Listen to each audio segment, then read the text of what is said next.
Hi friends, मैं आकांक्षा Sharma GK with आकांक्षा में आपका स्वागत करती हूँ।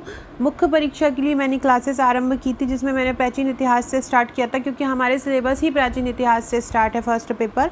तो वहीं से मैंने स्टार्ट किया हुआ था। तो 5 क्लास मैंने इसकी करवा चुकी हूँ। इसकी पहले की 5 क्लास आपको देखना है तो आप प्लेलिस्ट में जाइएगा, वहाँ पर आपको एंशियंट हिस्ट्री मेंस क्लास मिल जाएगा। तो आप वहाँ पर क्लिक करेंगे तो इसका पुराना वीडियो मिल जाएगा। ये पहली बार यूट्यूब में हो रहा है कि आरंभ से ही प्रश्नोत्तर श्रृंखला में पूरे क्वेश्चन आपको मिलेंगे। थोड़े दिनों में यही वीडियो पेड हो जाएंगे। ये वीडियो मैं पेड करने वाली हूँ, कोर्स पेड करने वाली हूँ, तो आप इनको अच्छे से देख लीजिएगा। तो चलिए स्टार्ट करते हैं। आगे बढ़ने से पहले चैनल को सब्सक्राइब जरूर कीजिएगा, ताकि आने वाली सभी वीडियोस मिलती रहें आपको। आज का पहला क्वेश्चन है, हड़प्पा सभ्यता में कला का विकास समझाओ। हड़प्पा सभ्यता से संबंधित सभी 5 मार्कर हमने पहले कर चुके हैं और 11 नंबर के क्वेश्चन भी कर चुके हैं। अब ये हमारा हड़प्पा का लास्ट क्वेश्चन था। इसके बाद हमारी वैदिक सभ्यता आ जाएगी। तो हड़प्पा सभ्यता का जो काल होता था, काल मैंने आपको बताया था। हड़प्पा सभ्यता जो है 2700 ईसा पूर्व से 1750 ईसा पूर्व तक हड़प्पा सभ्यता थी। और अगर परिपक्व हड़प्पा सभ्यता की बात की जाए तो परिपक्व हड़प्पा सभ्यता 2700 ईसा पूर्व से लगभग 1900 ईसा पूर्व तक थी। अब हड़प्पा सभ्यता में कला का विकास, तो कला में क्या, स्थापत्य कला भी आ जाती है, चित्रकला भी आ जाती है, मूर्ति कला भी आ जाती हैं। तो ये सभी कायमें आ जाती हैं, ये सभी हड़प्पा सभ्यता में आ जाती हैं। सिंधु सभ्यता के विभिन्न स्थलों के उत्खनन से अनेक मूर्तियाँ, बर्तन, कलश, मोहरे, आभूषण आदि प्राप्त हुए हैं, जिनसे तत्कालीन कला और ललित कला के विकास पर पर्याप्त प्रकाश पड़ता है। क्योंकि हम हड़प्पा सभ्यता की कला का विकास पढ़ रहे हैं, तो सबसे पहले हम इसका इंट्रो देंगे। इंट्रो में हम क्या लिखेंगे कि सिंधु सभ्यता के विभिन्न स्थलों के उत्खनन से अनेक मूर्तियाँ, बर्तन, कलश, मोहरे, आभूषण आदि प्राप्त हुए हैं, जिनसे उस समय क्या कला का, ललित कला के इतिहास पर पर्याप्त प्रकाश पड़ता है। अब सबसे पहले हम देखेंगे स्थापत्य कला। स्थापत्य कला मतलब जो भी स्थापना की होगी। तो क्या क्या प्रमाण मिले हैं। सिंधु सभ्यता निवासी जो थे उच्च कोटि के इंजीनियर थे। कौन थे सिंधु सभ्यता के जो निवासी थे, वो उच्च कोटि के इंजीनियर थे। इसका उदाहरण हमें कैसे मिलता है कि देखिए, कोई इंजीनियर ही होगा, आर्किटेक्ट ही होगा जो इतना अच्छे नियोजित नगर बना पाएगा, इतना बड़ा स्नानागार बना पाएगा, इतना बड़ा अन्नागार बना पाएगा। तो ये किसी नियोजित व्यवस्था के तहत ही और नियोजित इंजीनियर के तहत ही ये होगा।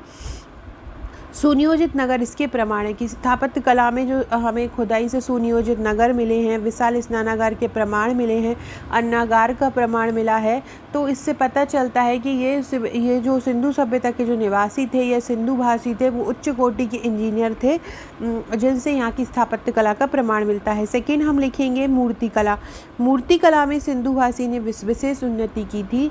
विभिन्न स्थलों के उत्खनन से मिट्टी, पत्थर और धातु से बनी अनेक मूर्तियाँ प्राप्त हुई हैं। क्या हुआ है, मूर्ति कला में सिंधु भाषी ने विशेष उन्नति की है। विभिन्न स्थलों का उत्खनन हुआ है, जहाँ पे मिट्टी, पत्थर और धातु से बनी अनेक मूर्तियाँ प्राप्त हुई हैं। बैठे हुए पुरुष की मूर्ति भी प्राप्त हुई है, जो कि बहुत ज़्यादा उत्तम है। ये सबसे ज़्यादा जो बैठे हुए पुरुष की एक मूर्ति प्राप्त हुई है, इसको माना जाता है कि ये कोई इनका कोई धर्मगुरु होगा या कोई देवता होगा, जो बैठे हुए पुरुष की मूर्ति प्राप्त हुई है। मूर्ति जो हड़प्पा से मूर्तियाँ प्राप्त हुई हैं, उनमें सजीवता के लक्षण भी दिखाई देते हैं। ये आपको छोटे छोटे में 5 नंबर में भी आ सकता है, तो 5 नंबर में भी आपको थोड़ा सा इंट्रो देके इसी प्रकार से लिख देना है। फ्रेंड्स, डिस्क्रिप्शन बॉक्स में आपको हमारे व्हाट्सएप ग्रुप, टेलीग्राम ग्रुप की लिंक मिल जाएगी, फेसबुक ग्रुप और इंस्टाग्राम की लिंक भी मिल जाएगी। आप वहाँ से उन पर ज्वाइन हो जाइएगा। वहाँ पर बहुत इंपॉर्टेंट मटेरियल आपको मिलता जाएगा। और साथ में इंस्टा मोजो की लिंक भी मिल जाएगी। इंस्टा मोजो की लिंक से छोटी छोटी PDFs भी डली हुई हैं, कुछ मेंस के नोट्स भी डले हुए हैं, वो आपको वहाँ पे मिल जाएंगे, तो आप वहाँ से परचेस कर सकते हैं। ये जो वीडियो जिससे मैं पढ़ा रही हूँ, ये जो नोट्स हैं, ये मेरे प्राचीन इतिहास के नोट्स हैं।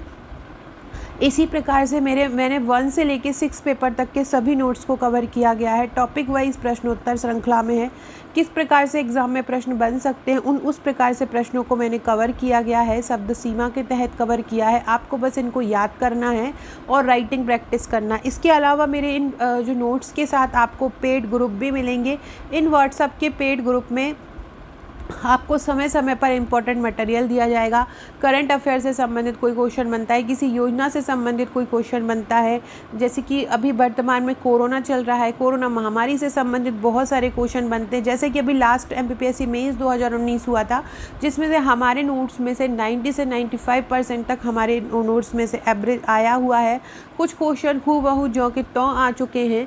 तो आप अभी जो समय है आपके पास, जो अभी जब तक प्री नहीं होना है तब तक आप मेंस की तैयारी कीजिए, इसके बाद आप प्री की तैयारी कीजिए। प्री के लिए मेरे 2 वीडियो आते हैं रोज़, एक मेंस का आता है, एक प्री का आता है। जो मैं प्री का वीडियो लाती हूँ वो भी आप देखते हैं कि मैं बहुत सिलेक्टेड मटेरियल लेके आती हूँ जो आपको कहीं नहीं मिलता है। बाकी आप यूट्यूब में बहुत सारे आपको टॉपिक मिल जाते हैं, लेकिन मैं वही लेके आती हूँ जो आपको सरल तरीके से एक जगह पर उपलब्ध हो जाए। तो आप वो प्री का वीडियोस देख सकते हैं, और हमारे प्रीलिम्स के नोट्स भी आप ले सकते हैं, जिसकी जानकारी मैं आपको आगे दे दूँगी। अगला है संगीत व नृत्य कला। तो सिंधुवासी जो थे संगीत और नृत्य कला से परिचित थे। उनकी चित्रकारी के नमूने जो है बर्तनों और खिलौनों में दिखाई देते हैं। कहीं कहीं पे पशु पक्षियों और पेड़ पत्तियों के चित्र भी दिखाई देते थे। संगीत और नृत्य कला में आप यहाँ पे ये भी लिख सकते हैं कि खुदाई से मृदंग, ढोलक, तबला ये प्राप्त हुए हैं। नर्तकी की मूर्ति प्राप्त हुई है, जिससे यहाँ पे संगीत और नृत्य कला के प्रमाण दिखाई देते हैं। नेक्स्ट है चित्रकला। सिंधुवासी चित्रकला से परिचित थे। चित्रकला के नमूने खिलौनों और बर्तन पर होते थे। पशु पक्षी पत्ती आदि के चित्र दिखाई देते थे। नेक्स्ट है धातु कला। तो सिंधुवासी जो थे सोने, चांदी आदि आभूषणों का निर्माण करते थे। जो प्रमाण मिले हैं उससे पता चलता है कि सोना चांदी का उपयोग होता था। जो आभूषणों के प्रमाण मिले हैं उनसे पता चलता था कि ये लोग सोने चांदी के आभूषणों का स्त्री पुरुष दोनों यूज़ करते थे, और लोहे से परिचित नहीं थे। सिंधुवासी जो थे लोहे का कहीं भी उल्लेख नहीं मिला है। लोहे का उल्लेख वैदिक सभ्यता में मिला है, जिसका वहाँ पे वैदिक सभ्यता में इसको अयस के रूप में उसका यूज़ करते थे। अयस नाम का एक मिला है, वहाँ पे इसको लोहे का रूप बताया है। नेक्स्ट है सिंधुवासी की कला में मोहरे निर्माण। जो सिंधुवासी थे वहाँ के जो खुदाई से मोहरें बहुतायत में प्राप्त हुई हैं, और ये जो मोहरें थी वो लाख, चमड़े आदि पर बनी हुई थी। जो मोहरें प्राप्त हुई हैं वो किस पे बनी हुई थी? लाख और चमड़े आदि पर बनी हुई थी। लेखन कला क्या है? सिंधुवासी लिखने की कला से परिचित थे। इनकी लिपि चित्रात्मक थी। प्रत्येक चित्र में एक विशेष शब्द का बोध होता था। जो लेखन कला थी तो सिंधुवासी लेखन कला से भी परिचित थे। इनकी जो लिपि थी वो चित्रात्मक थी, और प्रत्येक चित्र में एक विशेष शब्द का बोध होता था, एक विशेष शब्द दिखाई देता था हर चित्र में। इसके बाद विज्ञान तकनीकी। तो विज्ञान तकनीकी सिंधुवासी जो थे माप तौल के निश्चित साधनों से, जो माप तौल का जो हमको प्रमाण प्राप्त हुए, कुछ साधन प्राप्त हुए, उनको जब हमने तोला तो हमको एक निश्चित मापन प्राप्त हुआ। तो उससे ये निष्कर्ष निकाला कि ये लोग माप तौल के साधनों से भली भांति परिचित थे। अंक गणित से भी भली भांति परिचित थे। उत्कलन से प्राप्त जो बाट मिले हैं वो ऐसे दशमलव में निकाले गए हैं उनके माप। तो इससे ये पता चलता है कि यहाँ पे दशमलव पद्धति का भी उपयोग होता था। विद्वानों के अनुसार सिंधुवासी ज्योतिष विज्ञान से भी परिचित थे। कृषि नगर नियोजन में भी तकनीकी चिन्ह दिखाई देते हैं। इस प्रकार से हमने सिंधुवासी की जो भी कला थी, कला का विकास पढ़ा। कला के विकास में हमने स्थापत्य कला पढ़ा, मूर्ति कला पढ़ा, संगीत नृत्य कला पढ़ा, चित्रकला पढ़ा, और धातु कला पढ़ा, मोहर निर्माण पढ़ा, लेखन कला पढ़ा और विज्ञान तकनीकी पढ़ा। ये अलग से भी ये भी आ सकता है 5 नंबर में भी। सिंधु सभ्यता की विज्ञान तकनीकी समझाओ, विज्ञान क्षेत्र में लेखन कला समझाओ, है ना। तो इस प्रकार से आप इसको मेंशन कर सकते हैं। अगला जो क्वेश्चन है, अगला है हमारा ऋग्वैदिक कालीन राजनीतिक स्थिति समझाओ। ये आगे बढ़ने से पहले मैं आपको हमारे मेंस का पैकेज का बता देती हूँ फ्रेंड्स। ये मेरे मेंस का पैकेज है। मेंस और प्रीलिम्स दो, ये ऊपर की जो ब्लैक फाइल है ये प्री की हैं, और ये ऑरेंज और वाइट फाइलें हैं ये मेंस की हैं। ये प्रीवियस ईयर्स के पेपर हैं, और नीचे सॉल्व पेपर आपका 3 मार्कर है। तो जो प्री की फाइल मिलेंगी, पहले प्री का देख लीजिए। प्री की फाइल आपको 16 फाइल मिलेंगी, प्लस आपको एक पेड ग्रुप मिलेगा। इस ग्रुप में बहुत इंपॉर्टेंट मटेरियल दिया जाता है, छोटे से टॉपिक कंप्लीट कराए जाते हैं। साथ में आपको इस प्री के साथ आपको एक 3 फाइल और भी ले सकते हैं आप टेस्ट की। ये टेस्ट में 10,000 क्वेश्चन कवर किए गए हैं। 100 टेस्ट हैं ये। आप ऑब्जेक्टिव फॉर्म में इनकी प्रैक्टिस कर सकते हैं घर बैठकर, अपनी जितना चाहे आप प्रैक्टिस कर सकते हैं। ये 10,000 जो क्वेश्चन है टॉपिक वाइज है, इनमें पर्यावरण के, विज्ञान के, ये सभी टॉपिक कवर किए गए हैं। तो इस प्रकार से टेस्ट और प्री मिला के आपको टोटल 19 बुकलेट मिलेंगी। अगर आप प्री अकेले का लेना चाहते हैं तो 16 मिलेंगी, टेस्ट के साथ भी आपको एक पेड ग्रुप मिलेगा। साथ में फ्रेंड्स, अगर आप हमारा मेंस का पैकेज लेते हैं तो मेंस के पैकेज में 45 बुकलेट आपको मिलेंगी, जिसमें 25 बुकलेट आपकी फर्स्ट से 6 पेपर तक की है। इसमें 12 फाइल आपकी 3 मार्कर की है। इसके अलावा आपको 8 फाइल सॉल्व पेपर की है। अगर आप ये 12 फाइल और 8 फाइल नहीं लेते हैं सॉल्व पेपर की तो आप 25 फाइल भी ले सकते हैं। और अगर आपको प्रीवियस ईयर्स पेपर नहीं लेना है तो आप 25 और प्लस 12 फाइल भी ले सकते हैं, मतलब 37 बुकलेट भी ले सकते हैं अगर आपको प्रीवियस ईयर्स पेपर की ज़रूरत नहीं है। हर जितनी फ़ाइल कम होंगी आपका उतना रेट कम हो जाता है। पूरा पैकेज में क्या होता है कि आपको एक जगह पे सभी मटेरियल मिल जाता है, तो आप वो भी कवर कर सकते हैं। इनके सभी के साथ आपको 25 पेड ग्रुप मिलेंगे मेंस के साथ, उनमें आपको इम्पोर्टेंट मटेरियल दिया जाता रहेगा। अब हमारा अगला क्वेश्चन पढ़ते हैं। अगला क्वेश्चन है कि ऋग्वैदिक कालीन राजनीतिक स्थिति। सबसे पहले ये समझिए कि ऋग्वैदिक काल कब से कब तक था। तो ऋग्वैदिक काल, ऋग्वैदिक जो है 2 भागों में बटा हुआ है। एक तो होता है ऋग्वैदिक काल, एक उत्तर ऋग्वैदिक काल। उत्तर ऋग्वैदिक काल मतलब होता है परवर्ती, मतलब बाद का जो ऋग्वैदिक काल जिसमें कर्मकांड आ गए थे, तो वो जो ऋग्वैदिक काल है वो 1000 ईसा पूर्व से लगभग 500 ईसा पूर्व तक रहा था। तो ऋग्वैदिक काल कब तक रहा था? ये 1500 ईसा पूर्व से 1000 ईसा पूर्व। ये बहुत अच्छा समय था, जब भी ऐसा समझ सकते हैं जब भी हमारे भगवान धरती पर होंगे उस समय का ये समय रहा होगा। तो ऋग्वेद से तत्कालीन राजनीतिक व्यवस्था की जानकारी मिलती है। राजनीतिक दृष्टिकोण से जो ऋग्वैदिक काल है अनेक भागों में बटा हुआ था। बहुत ध्यान से समझिए।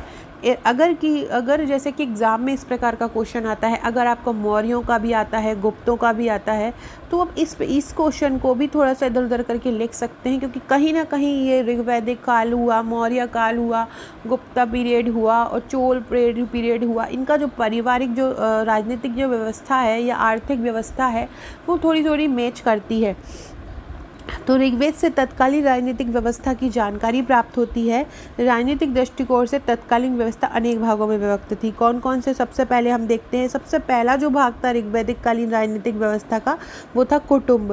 पहले क्या था? कुटुंब। जो कुटुंब छोटे से लेके हम बड़े में पढ़ेंगे, तो जो ऋग्वैदिक काल की जो सबसे छोटी इकाई होती थी वो होती थी कुटुंब। मतलब सबसे पहला क्या होता था? कुटुंब होता। तो ऋग्वैदिक काल की सबसे छोटी इकाई क्या होती थी?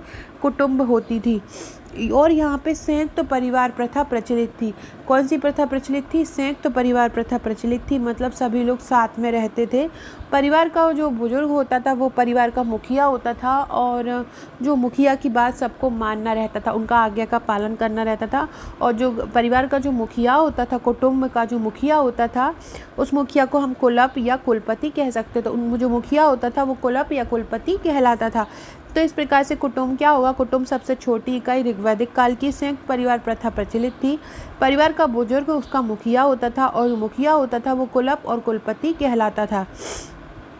दूसरा है ग्राम। अब ग्राम क्या होता था? जब बहुत सारे कुटुंब या दो से ज़्यादा अधिक कुटुंब आपस में मिल जाते थे तो कुटुंब आपस में मिलकर ग्राम कहलाते थे।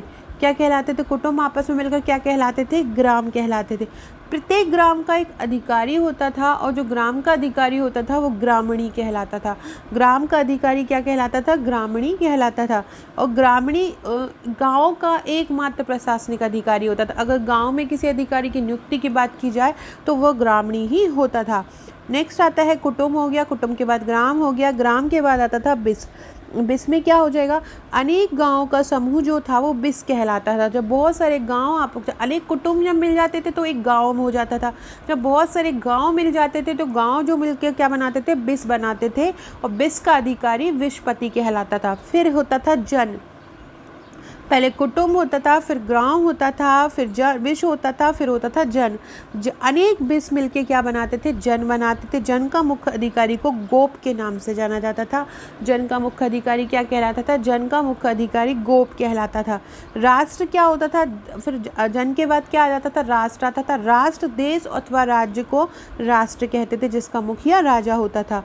फिर नेक्स्ट है राजा, सम्राट। सम्राट जो होता था, राज्य का जो प्रधान होता था वो सम्राट कहलाता था। इनका पद वंशानुगत होता था, और इस सम्राट का कार्य क्या होता था? प्रजा की रक्षा करना, न्याय करना या दंड देना होता था।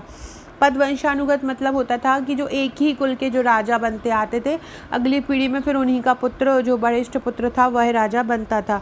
नेक्स्ट होता था गढ़। गढ़ मतलब होता है जो हमारे यहाँ अभी वर्तमान में शासन पद्धति प्रचलित है। वैसे तो यहाँ पे ऋग्वेदिक काल में राजतंत्रात्मक शासन था, मतलब आनुवंशिक शासन था, लेकिन कहीं कहीं पे गढ़ों का भी उल्लेख है, मतलब जनता शासन करने वाले को चुनती थी। नेक्स्ट है प्रमुख शासन अधिकारी। ऋग्वेदिक व्यवस्था क्या थी कि ऋग्वेदिक काल में जो राज्य बहुत छोटे होते थे तो कुछ कम ही कर्मचारियों द्वारा शासन हो जाता था। तो राज्य इतने छोटे छोटे होते थे तो कौन से अधिकारी यहाँ पे होते थे? पुरोहित जो पूजा करता था, सेनानी जो सेना का प्रधान होता था, ग्रामीणी जो गांव का प्रधान होता था। तो यहाँ पे बहुत छोटे ही अधिकारियों में शासन चल जाता था। प्रशासन व्यवस्था को सुचारू रूप से चलाने के लिए गुप्तचर भी नियुक्त किए जाते थे। अगला है ऋग्वेदिक काल की महत्वपूर्ण जो है वो है सभा और समिति। तो ऋग्वेदिक कालीन शासन का लोकतांत्रिक भाग होता था सभा समिति। सभा जो होती थी वो आम लोगों की होती थी और समिति जो गांव के बुजुर्ग होते थे उनकी होती थी। Doctor NC. बंदोपाध्याय ने समिति को संपूर्ण जन की सभा और सभा को कुछ विशिष्ट सम्मानित व्यक्तियों की परिषद बताया था। Doctor NC. बंदोपाध्याय ने क्या बताया कि समिति जो है वो संपूर्ण जन की सभा होती है और सभा को कुछ विशिष्ट सम्मानित व्यक्तियों की परिषद बताया। नेक्स्ट है न्याय और दंड व्यवस्था। फ्रेंड्स, अगर आपको मेरा वीडियो अच्छा लगता है तो एक लाइक कीजिएगा, शेयर कीजिएगा और कमेंट कीजिएगा। न्याय और दंड व्यवस्था क्या है? कानूनों की एक विधिवत व्यवस्था है। न्याय व्यवस्था की ये न्याय और दंड व्यवस्था में क्या लिखेंगे? कानून और की विधिवत व्यवस्था है।